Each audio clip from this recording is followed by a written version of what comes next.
get this video started with.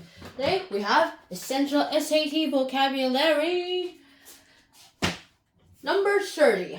And so now that we're here, we only have 20 more episodes left. So here we are.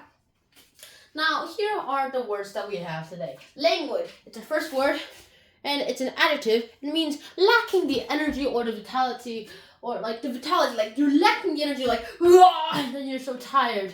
To be languid means you're like slow. You know, like in the Flash movie, where the Flash is like, I'm so tired, and he gets slower, and he eats fat energy, and he's not languid anymore, and he becomes super fast again, like time-stoppingly fast. Our next word is a noun called lassitude. It means the weariness of your body or your mind. Like, you're kind of weary. Like, your body is too tired, or your mind is a little too tired for everything that's happening right now. Our next word is lassitude. Now, lassitude... Our next word is laud. Now, laud means to praise. Like, to laud someone means to praise someone. And this is basically the goal of every kid in the world. And laud, the past tense is lauded, and the past participle is lauded, and the present participle is lauding, and the synonym is extol. It's just a big fancy word for saying, it means like I'm so tired. And then the synonym is extol, the antonym is criticize. And this is what people biologically hate. Maybe because of evolution, but we have loads of ideas. Now, our next word is an adjective called legitimate. Well, this is what you need to do if you want to get access to building cards or something. Be legitimate, it basically means you're going to be like, you are authorized personnel only, and you are legitimate just because you have a card or something. Like a card that shows you're legitimate, a scanner that shows you're legitimate, bone marrow that shows you're legit, everything. Also legitimate, the synonym is valid, and the antonym is invalid. You're valid means you're like, means to be like, hey, I scan and say your name, yes, Sor Odinson, boom, and passcode, Sor Odinson, invalid code, and that happens, and then sometimes you have to redo it, like sometimes you're like, strongest Avenger, invalid code, strongest Avenger, invalid code, okay. Bad word, Stark, Point Break, valid code, yeah, that works. That was funny. Our next word is an adjective called licentious. It means to be unrestrained by law or morality itself. In fact, police officers should not be like this, but the example I'm going to use later is going to be weird. So, licentious means lasciviousness, just a big word for legitimate, like licentious, or rule follower. And the antonym is ascetic, someone basically who doesn't follow the laws, like a rule breaker, but that's two words, so I just found a better, more fancy word. Hopefully you'll remember it. And the next one is an adjective called loquacious, which is a lot of, as I've noticed, a lot of teenage girls. Loquacious is like they're really talkative. Now, some people are really talkative, of course. I'm one of those talkative people, and I like it that people listen to me. I love it. And loquacious, it means to be talkative, basically talkative. And like, I'm going to talk a lot, and I'm going to rhyme a lot, and I can say the alphabet like this. Oh, what did you do today? What did you do? Yeah, it's like all those people. Sometimes that can get a little annoying, so be careful when you're loquacious. And our next one, and then the antonym is reticent, which is basically just an antonym for, well, not being so talkative.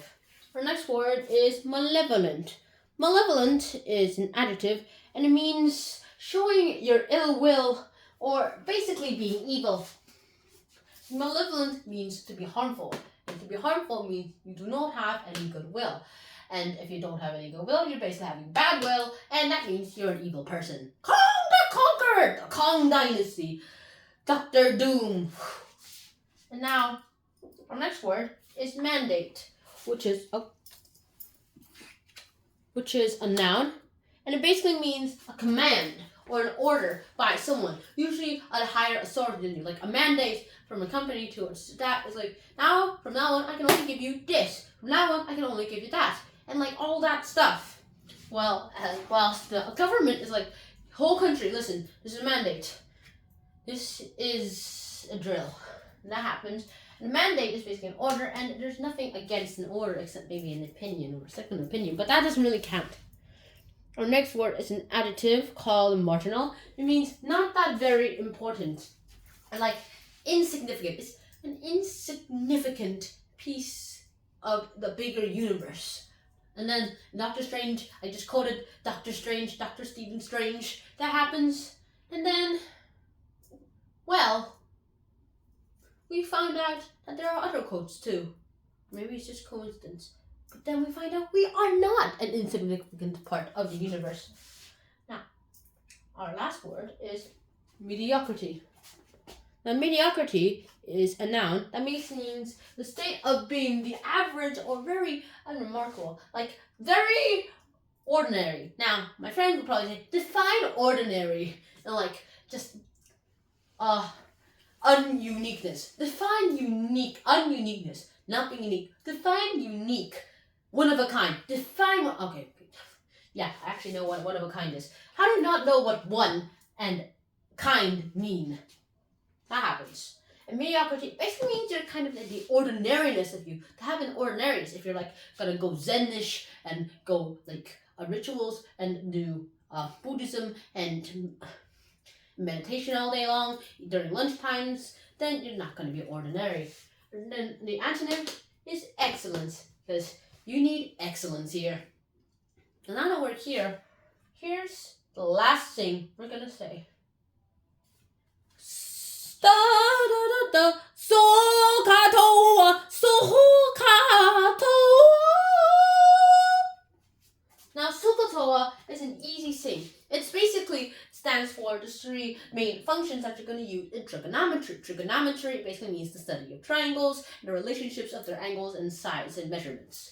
Now, those three functions are sine, cosine, and tan. Also, we usually just call them sin, cos, tan. Yeah, now, usually you just write it sine, S-I-N-E with a capital S, cosine, C-O-S-I-N-E with a capital C, and tangent, T-A-N-G-E-N-T with a capital T. But when we're writing the symbols, we write the first letters lowercase, all the lowercase. And what is this zero-ish like symbol? It's a Greek letter from the ancient Greek alphabet called theta. Theta! Anyways, theta is basically just a symbol that we use to represent an angle. Like in this case, this angle that I just shown is theta. Now, the leg or the side of the triangle that is opposite of the angle, in this case, this theta right here, is the opposite leg. And the side, that is not the hypotenuse, that is right next to, or is one of the vertices that make up the angle itself, which is not a right angle, is the adjacent leg. And here, it's these names I just listed for these legs is just for this theta. So do not think that these legs are just for every theta. Oh yeah, speaking of which, this is a 90-degree angle. Like, if this angle is theta, then this would be the opposite leg, and this would be the adjacent leg. Now, this cannot be theta, because then the opposite will also be the hypotenuse, and there will be two adjacent, and then we'll get multiple things, and we usually stay away from those things. And this is trigonometry. And now, as you know, sine of theta, in this case this theta, is the opposite leg divided by the hypotenuse leg.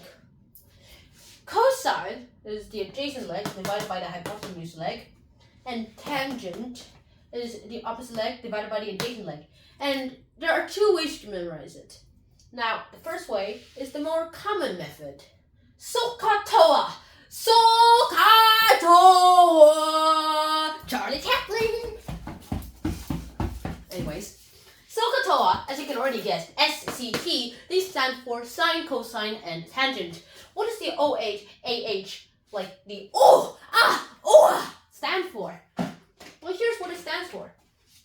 The S stands for sine, the O stands for opposites, these two O's stand for opposites. This H stands for the hypotenuse, this H also stands for the hypotenuse, this A stands for this adjacent, this T stands for the tangent, this O stands for the opposite, and this A stands for the adjacent. All I have to remember is SOHCAHTOA, the magic math word. and you'll be able to remember it. And here's a mnemonic that you can use to remember the order of SOHCAHTOA, because I myself have a hard time saying it. Sam's old hairy cat ate his tub of applesauce. Did you eat the applesauce? Now, personally, I would use Sean's old hairy cat ate his tub of applesauce. But if your name starts with S, just use that here. I would use Sean. Alright, now the second method is a more visual method. I'm going to need the 3 colors. In this case, black, red, and blue, because those are the only colors I have. Now, we're going to assume that this is the theta that we're talking about. Then this will be hypotenuse, always, and this will be the opposite leg, and this will be the adjacent leg. Now for sine, I draw an S here. And since sine is the opposite divided by hypotenuse, here's how we draw it. Now the first place I put my point on is the hypotenuse. Then from there, I draw a little S that branches out to the opposite. And then your starting point is your denominator, and your ending point is your... And for your ending point, the leg, is your numerator. And then the S reminds me of sine. So next, we have cosine. So whenever you guessed, we use a C. And if you remember the rule that I just said, the starting point starts with hypotenuse. The hypotenuse leg as this is the denominator. And then draw a little C. That's not little. And you end up with adjacent. So you'll know that adjacent divided by hypotenuse. Go reverse. And then our last one is tangent. Now this one, T isn't that really good, so I use the cursive T. And so here, we draw a cursive T from here up, and then we go down, and then draw a T right there. So the denominator is the adjacent, and the numerator is the opposite. And here's how you do it. Now, what about if this was the theta? Then same way. Sine will be drawn like this, because then this will be opposite.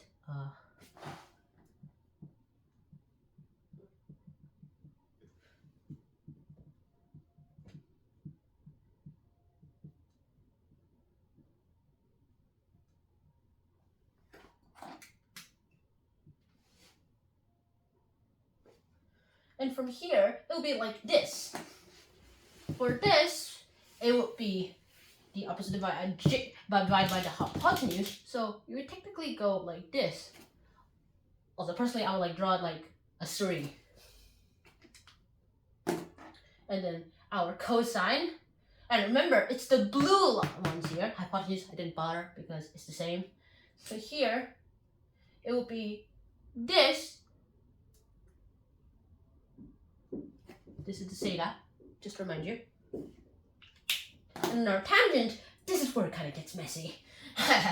Yeah, this is the adjacent and this is the opposite. So, here we go. I still have a hard time drawing this. And there we have it. And even if you can see here, like, this is sort of symmetrical. So yeah, and you need triangles for this. And this is my more preferred method.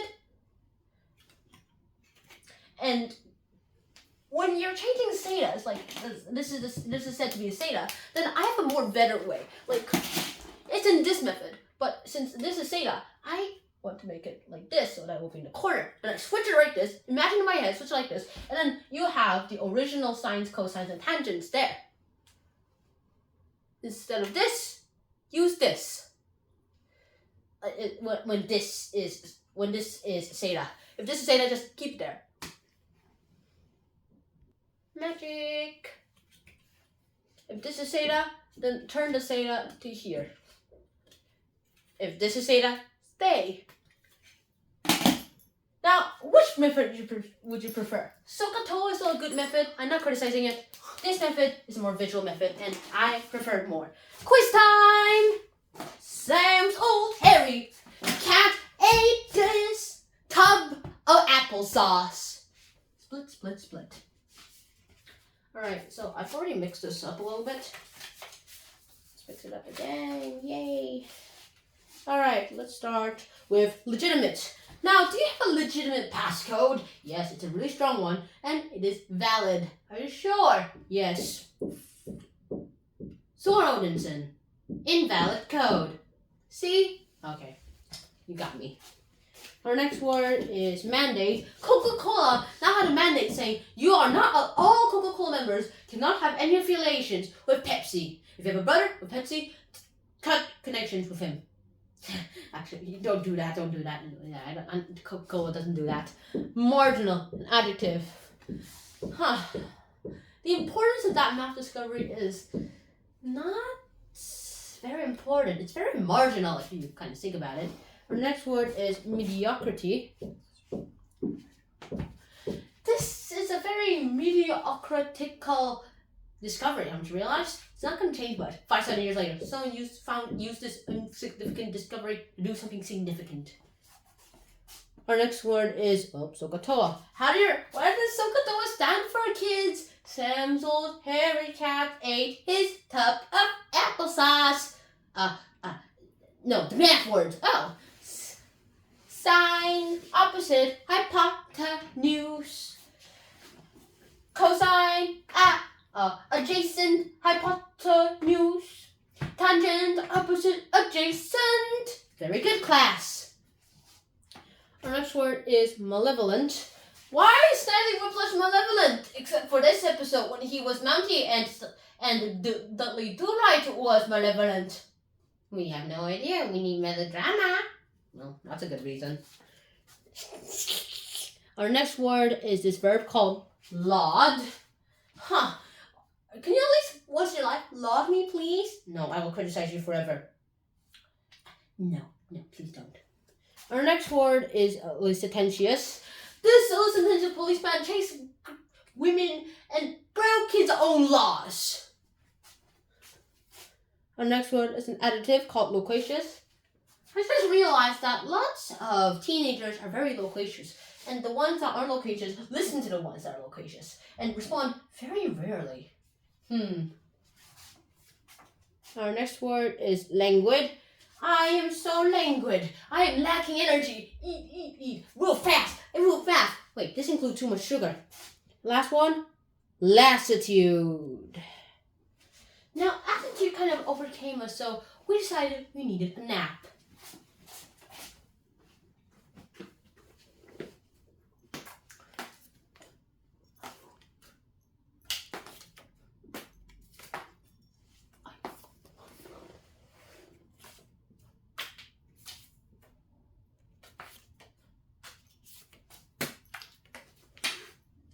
The end. Bye-bye.